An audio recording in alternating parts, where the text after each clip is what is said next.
할렐루야. 오늘 수요일 새벽에 오신 여러분을 환영하고 축복합니다. 우리 인사 나누겠습니다. 잘 오셨습니다. 말씀 은혜 받으십시오. 오늘 수요일 새벽 가운데 주시는 하나님의 말씀은 누가 내게 물을 마시게 하랴. 우리 같이 해봅시다. 누가 내게 물을 마시게 하랴. 목마를 때가 있죠. 이 소리는 다윗이 했습니다. 다윗이 했는데 우리가 누가 내게 물을 마시게 하랴. 그러니까 왕의 소원이죠. 왕의 소원. 우리가 오늘 이 아침 가운데 주시는 말씀을 통해서 하나님의 다윗의 음성처럼 보이기도 하지만 또 오늘 이 설교 말씀을 들으면서 하나님께서 하시는 그 작은 소리, 그리고 하나님의 그 소원을 듣고 충성스럽게 하나님의 그 소원을 이루어 드릴 수 있는 하나님의 성도가 되시기를 축복합니다. 그런 마음으로 이 말씀을 들었으면 좋겠습니다. 이제 사무엘하 말씀이 23장 그리고 내일 24장 하면 이제 끝이 나겠지요. 우리가 사무엘 상하를 통해서 주시는 하나님의 큰 교훈과 그 하나님의 음성을 우리가 많이 받았습니다.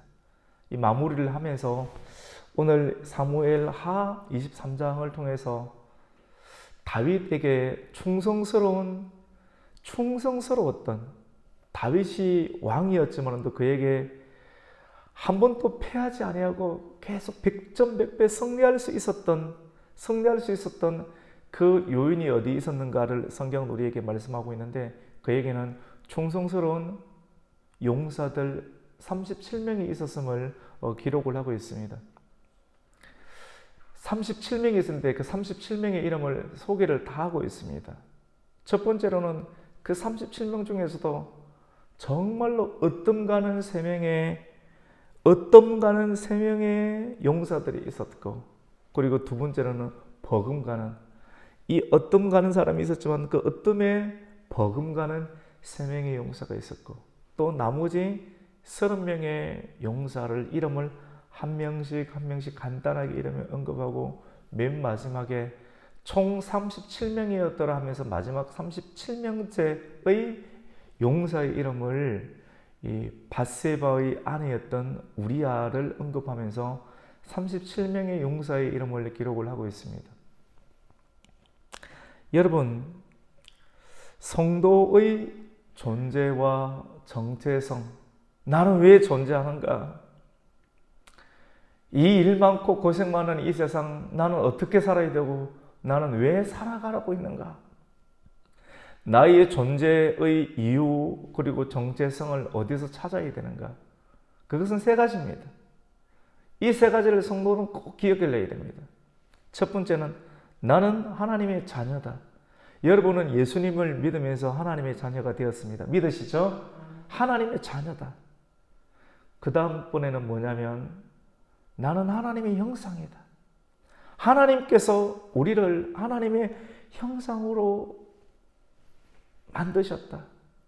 오늘날 이 시대에 참 우울증이 많지 않습니까? 우울증, 그리고 정신적인 어떤 고통들이 참 많은 시대입니다. 눈에 보이지 않는 마귀가 얼마나 돌아다니면서 우리를 흔드는지 몰라요. 그걸 대응을 하다 보면 사람이 시달리거든요. 시달리다 보면 정신적으로 병이 옵니다. 그러면 낙심하게 되고 힘들어지는데, 이런 상황에서 이길 수 있는 길은, 인간이 병원에서 주는 약은 한계가 있습니다, 여러분. 병원에서 주는 건 사람의 신경을 끊는 거 아니겠습니까? 도와주는 거고 한계가 있어요. 근데 이것을 극복할 수 있는 유일한 길은, 그래서 병원에서 주는 것을 끊느냐? 아니죠. 그것도 도움을 받아야 됩니다. 그런데 진짜 온전하게 그리고 완전하게 몸을 치유할 수 있는 것은 내가 하나님의 형상으로 회복되는 길 이외에는 없습니다. 지난주일 말씀을 우리가 함께 나누었던 것처럼 성령의 도우심을 받는 길밖에 없습니다. 성령의 도우심을 받아서 성령께서 지도하고 가르치시는 음성을 들으면서 하나님의 형상으로 회복되어 나갈 때 우리는 질병도 이길 수 있는 은혜가 나타나게 될 줄로 믿습니다. 하나님의 자녀다. 하나님의 형상이다. 계속 하나님의 형상으로 회복되는 것. 세 번째 마지막으로는 나는 하나님의, 같이 해봅시다, 군사다. 하나님의 용사다, 군사다라고 하는 거예요.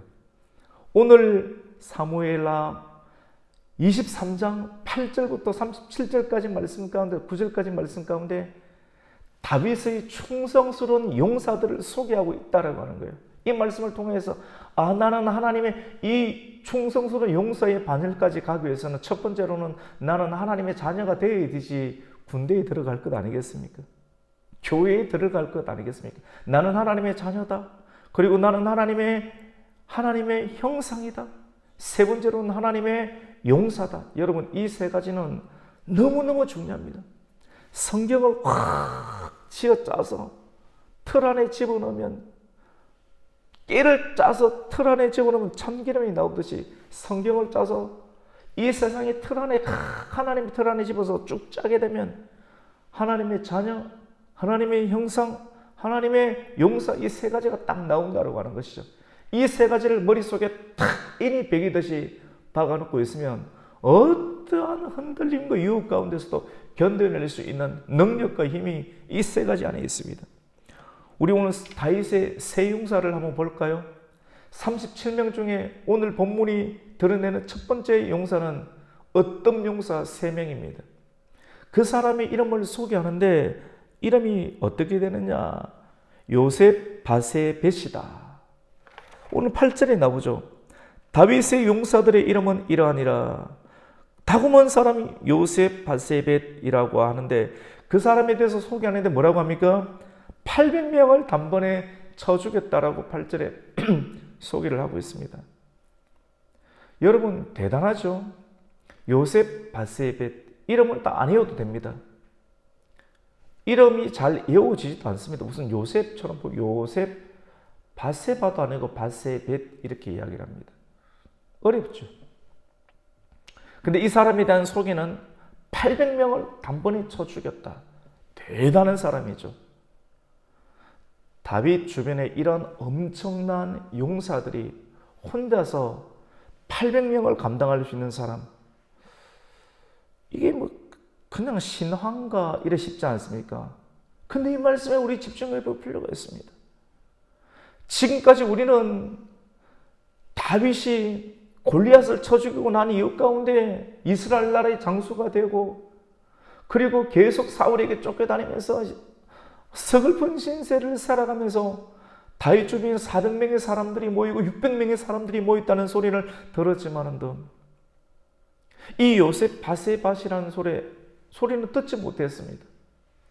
그리고 그 사람이 한 번에 800명을 쳐 죽인다. 그리고 두 번째 사람을 소개하는데 엘르아살이다. 엘르아살은 우리가 많이 들어봤는데 동일한 인물들이 많이 나옵니다. 아론의 아들도 엘르아살이 있죠.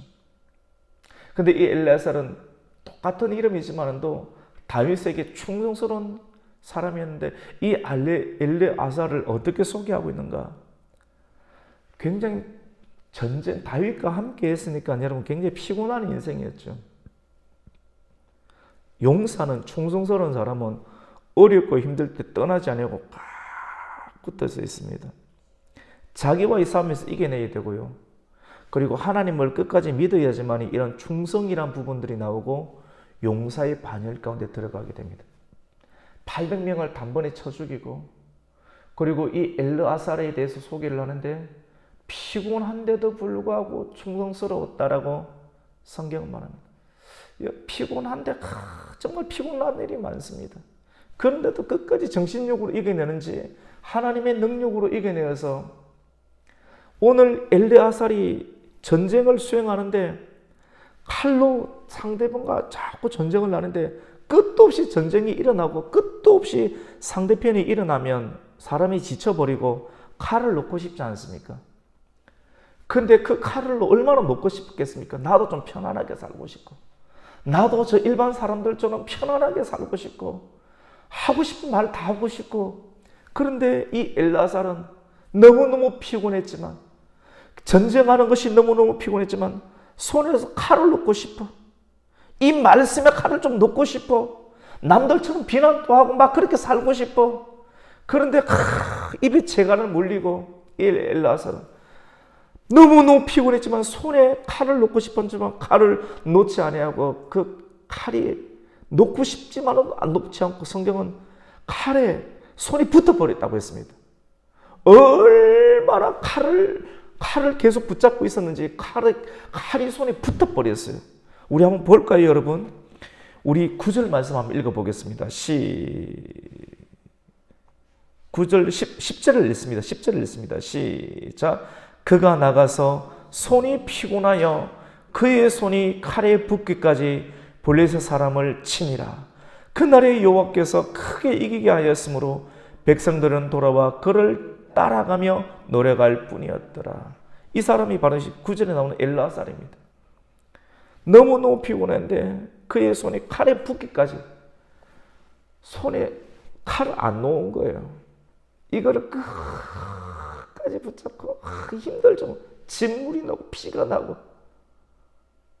근데 끝까지 성경이 이 사람을 소개하는데 칼이 손에 붙기까지, 손이 칼에 붙기까지 그 칼을 놓지 않고 끝까지 누구와 싸웠다. 끈질기고 진절머리 나는 그 블레셋 군사들과 싸웠을 때 백성들이 그를 따라서 그냥 그가 앞서 나간 뒤를 그냥 백성들이 따라갈 수 있도록 길을 여는 사람이 바로 엘르아살. 성경은 이 사람의 마지막 사람 또 삼마를 소개합니다. 삼마는 녹두나무를 지켰는데 이스라엘이 다윗이 전쟁을 할 때 밀릴 때도 있지 않습니까? 밀리니까 블레셋 사람들이 기가 더 세가지고 그들이 앞서 나가서 녹두나무 밭을 막 이렇게, 그게 녹두가 이 굴량미 아닙니까? 굴량미. 근데 이 우리 교회에서, 이 나라에서 이 녹두나무 지키지 못하면 끝나는데 이 삼마라는 사람이 혼자서 전쟁에서 밀리고 있는 그때 가운데서도 목숨을 걸고 이 충성 아닙니까, 여러분? 녹두나무를 딱 지키고 있으면서 끝까지 내가 이 자리를 지키겠다. 이거를 내어주면 끝난다라고 하는 그런 의식을 가지고 끝까지 녹두나무를 지켰던 그 삼마를 소개하고 있습니다. 여러분, 요셉 밭의 배 들어보셨습니까? 못 들어봤잖아요. 엘르아살 들어봤습니까? 못 들어봤잖아요, 지금까지. 저도 못 들어봤어요. 안 나오잖아요, 지금까지. 그리고 삼마라는 사람 들어봤습니까? 아니, 이렇게 능력이 있고 이렇게 충성스러운 사람이면 계속 이야기를 해줘야 되는 것 아니겠어요? 그런데 성경이 언급하지 않다가 사무엘하가 마지막으로 종료하는 시점 가운데 다윗을 다윗되게 하였던 이 세 사람을 소개하고 있는 거예요. 여러분, 우리가 이 말씀을 보면 충격을 받습니다. 야, 이름이 다 언급되지 않아도, 자기 이름을 다 끄집어내지 않아도 이렇게 충성스럽게 나라를 위해서, 하나님의 나라를 위해서 또 다윗에게 충성을 하면서 함께 지내는 그런 세 명의 최고의 으뜸 용사 이름을 이제야 소개하는 것을 보게 됩니다. 여러분, 눈에 드러나는 것, 눈에 다 보이지 않아도 여러분, 그것이 전부가 아닙니다. 내 눈에 아무것도 다 없네, 아닙니다. 우리 눈에 보이지 않지만 보이지 않는 곳에서 이렇게 충성스럽게 일하는 하나님의 군대, 하나님의 용사들이 있기 때문에 하나님의 나라는 지금까지 건재하고 세워져 갈 수 있음을 성경은 이렇게 드러내면서 오늘날 또 눈에 드러나지 않게 충성스럽게 일하고 있는 사람들을 지혜하고 격려하는 하나님의 음성을 우리는 듣게 됩니다. 다윗이 사울에게 쫓겨서 아둘람 굴에 도망갔을 때 아둘람 굴은 베들레헴과 거리가 그렇게 멀리 떨어지지 않았습니다. 하나님은 정말 나를 싫어하는가?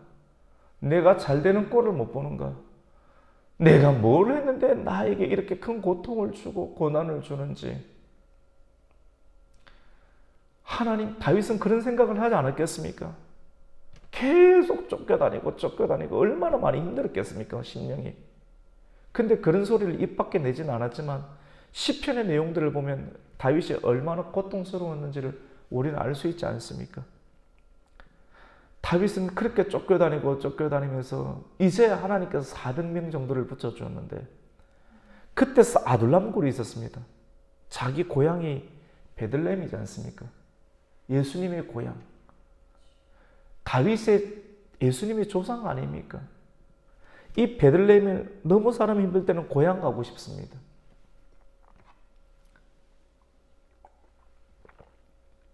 블레셋 군이 앞에 진을 치고 있고 고향은 저 눈앞의 지척인데 다윗은 혼자 작은 소리로 엎조렸습니다. 누가 내게 물을 좀 떠주랴. 저기 4km밖에 안 떨어졌는데 저 앞에 베들레헴 성문이 있는데 그 성문 앞에 조그만 우물물이 있는데 누가 가서 저 베들레헴에 있는 그 성문 앞에 있는 우물물을 떠서 나에게 떠다 줘 내 목을 시원하게 할까. 크게 이야기하지도 않았습니다. 작은 소리로 다윗의 소원을 이야기를 했습니다. 다윗은 그렇게 시달리는 상황 가운데서도 그의 마음의 소원은 그 고향 땅, 저 땅이 블레셋에 의해서 점령당하는 것이 아니라 하나님에 의해서 하나님의 능력으로 회복되기를 원하는 마음으로 그렇게 소원하고 기도했습니다. 근데 3명의 용사가 이 작은 소리, 여러분 이 작은 소리를 듣고 생명을 걸고 이 요셉, 바세벳 그리고 엘라살, 산마라는 사람이 다윗이 하는 그 소리를 듣고 생명을 걸고 적진을 향해서 가면 죽는 거거든요. 죽음을 무릅쓰고 내가 모시고 있는 저 왕이 저 물을 먹고 싶어 하는데 생명을 걸고 우리가 가서 그 물을 떠다오자고 해서 그 수천 명의 군사들이 지키고 있는 성문을 돌파해서 그 도달하여서 그 성문 앞에 있는 우물물을 떠와서 물병이라도 제대로 있었겠습니까? 그 물을 떠와서 다윗에게 가져다 줍니다. 누가 저 베들레헴으로 달려가서 돌파하여 내게 물을 떠다 줄까? 우리 그 말씀 한번 읽어볼까요? 우리 15절 말씀을 우리가 함께 읽겠습니다. 시작. 다윗이 소원하여 이르되 베들레헴 성문 곁 우물물을 누가 내게 마시게 할까 하며 16절에 세 용사가 블레셋 사람의 진영을 돌파하고 지나가서 베들레헴 성문 곁 우물물을 가지고 왔다라고 말씀합니다. 다윗은 작은 소리로 이렇게 했는데 마음의 소원이죠. 근데 누군가는 그 소리를 듣고 내가 가겠습니다 라고 많은 사람들이 자기 이름을 드러내지 않고 조용히 칙을 채고 어떤 가는 사람이 한 번에 800명을 쳐 죽이는 그런 강한 힘을 가졌기 때문에 어떤이 아니고요. 이런 강력한 힘을 가지고 있는 사람이었지만도 이름도 빛도 없이 그렇게 생명을 걸고 하는 이런 사람을 하나님께서는 마지막에 이름을 드러내는 것을 보게 됩니다. 다윗이 그 물을 가지고 왔어요. 자기 부하가 생명 걸고 적진을 뚫고 들어가서 물을 한 병 가지고 왔는데 물에 반은 물이고 반은 피예요. 세 명이서 여러분 적들과 싸워서 겉에는 먼지고 피가 묻어 있는 그런 물인데 이 물을 보고 내가 목이 말랐는데 어디서 가지고 왔나면서 이렇게 먹었겠습니까? 왕이 그 물을 보자 이건 물이 아니고 피거든요. 나에게 충성하고 나에게 생명을 바친 사람들의 피거든요. 다윗은 이 물을 마실 수가 없었습니다. 너무나도 마시고 싶었지만 이 물을 마시지 못하고 이것은 피다라고 하면서 하나님께 부어버렸습니다. 생명을 걸고 이 용사들이 가지고 온 피와 같은 이 소중한 것을 내가 어떻게 내 몸에 들이부을 수 있는가 하면서 하나님 앞에 제단을 쌓고 하나님 앞에 부어버리면서 이건 피다라고 하면서 그 내용을 우리가 오늘 보게 되는 것입니다. 우리 그것도 한번 읽어볼까요? 우리 16절을 한번 읽습니다. 시작. 세 용사가 블레셋 사람의 진영을 돌파하고 지나가서 베들레헴 성문 곁 우물물을 길어 가지고 다윗에게로 왔으나 다윗이 마시기를 기뻐하지 아니하고 물을 여호와께 부어 드리며.